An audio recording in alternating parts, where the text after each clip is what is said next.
and gentlemen, here's what I need you to realize is that in spite of what it is that you witness on CNN and MSNBC and Fox News, 95% of airplane crashes, hear me, produces survivors. You didn't know that 95% of airplanes that crash, there is somebody that walks away with their life intact. And it's hard for you to tell because you're sitting on a road with people who got on their church face and you've got no clue and no evidence that they've come through a crash, but you were sitting next to somebody who survived being laid off, survived having their heart broken, survived being in an unsupportive family, survived being stabbed in the back by phony friends, survived being hated on by church members, survived having their dreams short-circuited, survived going through pains and problems and sickness, divorce and diseases and death. But by looking at them, you got no evidence of it because they're able to say, I walked away with no scratches. And you ought to just be shouting because folks got no idea what you had to walk away from, but you survived the crash.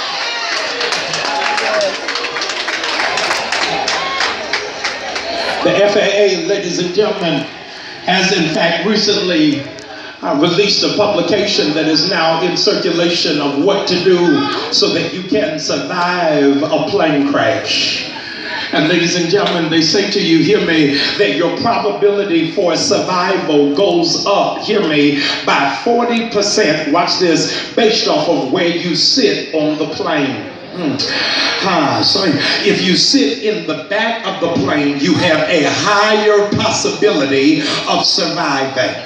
This is not for everybody. Some of you need to know you are not being public punished. Some of you need to know God has placed you in the back because he was trying to protect you. He didn't want you seen and up front right now because he knew you were not prepared for the attack.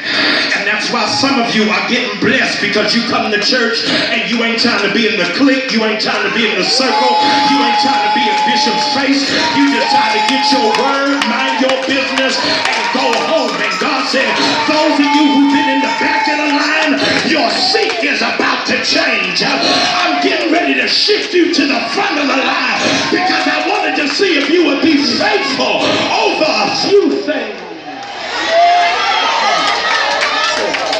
It all depends on where you sit on the plane. Ladies and gentlemen, the stewardess comes and makes the announcement before the aircraft takes off. She says, watch this, in the unlikely event of an emergency landing. That's a code word for crash. In an unlikely event of an emergency landing, watch this, an oxygen mask will in fact drop from the ceiling. Apply it to yourself before you try to assist anybody else. This is just for 200 radical worshipers. God told me to tell you, in this season, I am giving you permission to be selfish. I am giving you season to take care of yourself. You've been doing everything for everybody else, but the Negroes didn't appreciate it. They didn't say thank you.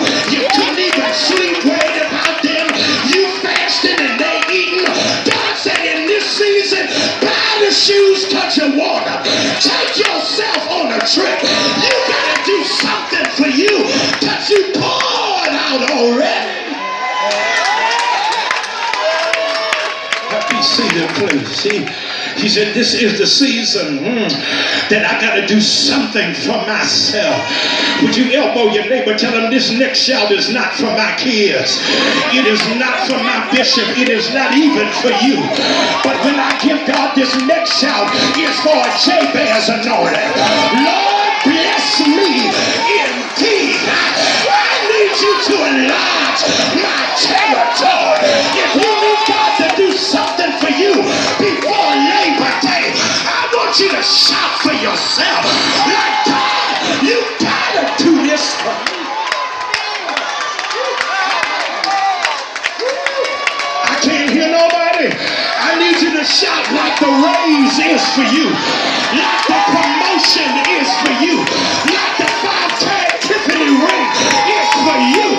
You ought to shout like I'm doing this for myself. Yes, hallelujah.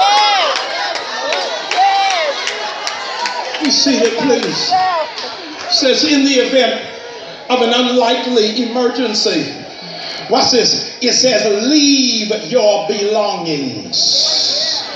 If there is a crash, do not try to find your bag.